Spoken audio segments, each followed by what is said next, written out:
Καλησπέρα. Βρισκόμαστε στην Αεροπαγήτου, στην ομιλία του Πάνου Καμένου, με τον κύριο Θανάση Μπέλτσο, υποψήφιο βουλευτή στη Β' Αθηνών, όπου θα μας πει δύο λόγια. Η πρώτη ερώτησή μας είναι ποια μηνύματα, κύριε Μπέλτσο, παίρνουμε λίγο πριν τις εκλογές, λίγο πριν την Κυριακή. Καταρχήν ήθελα να χαιρετήσω όλους τους φίλους μας, όλα τα μέλη και τους φίλους των ανεξάρτητων Ελλήνων. Βρισκόμαστε μία ανάσα πριν τις εκλογές και μάλιστα είμαστε μία ανάσα πριν την κεντρική ομιλία του Προέδρου μας, του Πάνου Καμένου, στη Διονυσίου Αεροπαγήτου. Τα μηνύματα από όλη την Ελλάδα είναι πέρα για πέρα αισιόδοξα. Είναι εμφανές ότι το σύστημα διακυβέρνησης, της κυβέρνησης Πασόκ Νέας Δημοκρατίας έχει πάθει πανικό. Ζούμε τις τελευταίες 2 μέρες σε ένα θέατρο παραλόγου. Μέχρι και έχει κινητοποιηθεί και το σύστημα της αριστεράς. Είδαμε τις δηλώσεις της Αλέκας Παπαρίγα, είδαμε τις δηλώσεις της Καζάκη.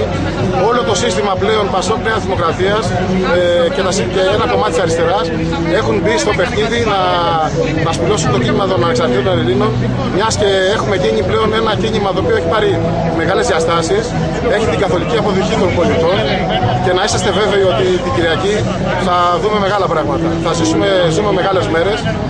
Το κίνημά μας μέσα σε 1,5 μήνα έχει καταφέρει να παγιωθεί πανελλαδικά. Ο κόσμος το έχει αγκαλιάσει. Αποτελούμε την ελπίδα ανατροπής, την ελπίδα ρήξης, την ελπίδα να ξαναγεννηθεί η αξιοπρέπεια, να ξεπεράσουμε όλον αυτό το εφιάλτη που ζούμε καθημερινά οι πολίτες. Είναι ένα μήνυμα αισιοδοξίας και θα ήθελα να είστε σίγουροι ότι από Δευτέρα θα είμαστε ένα κίνημα το οποίο θα παίξει σπουδαίο ρόλο στα πολιτικά δεδομένα του τόπου. Το Υπουργείο Εσωτερικών έβγαλε μια ανακοίνωση ότι υπάρχει φόβος για τις εκλογές να παρέμβουν οι ανώνυμους και αυτό χαρακτηρίστηκε από όλα τα μέσα μαζικής ενημέρωσης ως πιθανή αιτιολογία αύριο μεθαύριο, αν υπάρξει νοθεία, να τα ρίξουμε στους ανώνυμους. Γενικότερα πιστεύετε ότι μπορεί να υπάρξει νοθεία? Κοιτάξτε να σας πω. Είναι δεδομένο ότι το σύστημα από την ώρα που καταρρέει, κάθε σύστημα που καταρρέει, κάνει τα πάντα να προσπαθήσει να διασωθεί. Αν βάλουμε υπόψη μας ότι το τελευταίο στις 15 μέρες έχει υπάρξει μια εκστρατεία λάσπης κατά και του κινήματος, αλλά ιδιαίτερα κατά του Προέδρου μας, είναι δεδομένο ότι θα προσπαθήσουν με κάθε μέσο να φρενάρουν αυτή την ανατρεπτική διαδικασία. Να είστε βέβαιοι ότι έχουν πάρει όλα τα μέτρα και τα μέλη μας παντού θα βρεθούν την ημέρα των εκλογών στα εκλογικά τμήματα, αλλά και το κίνημα κεντρικά έχει πάρει κάθε μέτρο έτσι ώστε να υπερασπίσει το αποτέλεσμα. Όλοι φοβόμαστε ότι μπορεί κάτι να γίνει. Γι' αυτό καλούμε σε γρήγορση τους πάντες και δίνουμε και ένα ξεκάθαρο μήνυμα.